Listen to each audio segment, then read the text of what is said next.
என்னம்மா ரொம்ப காத்திருக்கிறீங்களா? வாழ்க்கையில் ஒரு சில விஷயங்களுக்கு காத்திருந்து சோர்ந்து போயிட்டீங்களா? பயப்படாதீங்க. காத்திருக்கிறது இலக்கு பண்ணும். வரும்போது ஜீவரிஸ்த போல இருக்கும். நம்ம காத்திருக்கிறனால நமக்கு கிடைக்காதுன்னு இல்ல. அது கிடைக்கும்.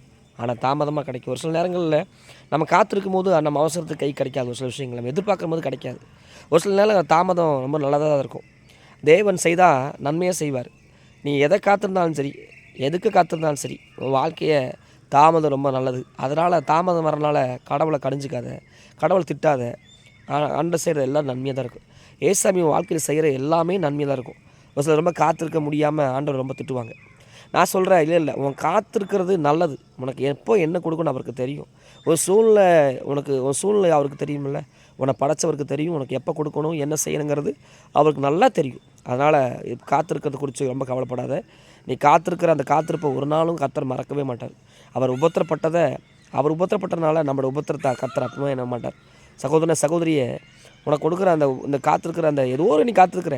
நல்லா தெரியுது. ஏதோ ஒரு விஷயத்துக்கு காத்திருக்கிற. ரொம்ப நாள் காத்திருக்கிற. நிச்சயமாக அது கடவுள் ஏசப்பா உன் கையில் கொடுப்பாரு. அது கொடுக்கறத பார்க்கும்போது உன் கண்கள் பூத்து போகும். உன் கண்கள் குளமாயிரும். தைரியமாக இரு. கர்த்தர் நிச்சயமாக நீ காத்திருக்கிற ஒவ்வொரு விஷயத்தை கர்த்தரும் கையில் கொடுப்பார். தைரியமாக உன் எதிர்காலத்தை பிளஸ்ஸிங் வைப்பார். தைரியமாக இரு. God bless you.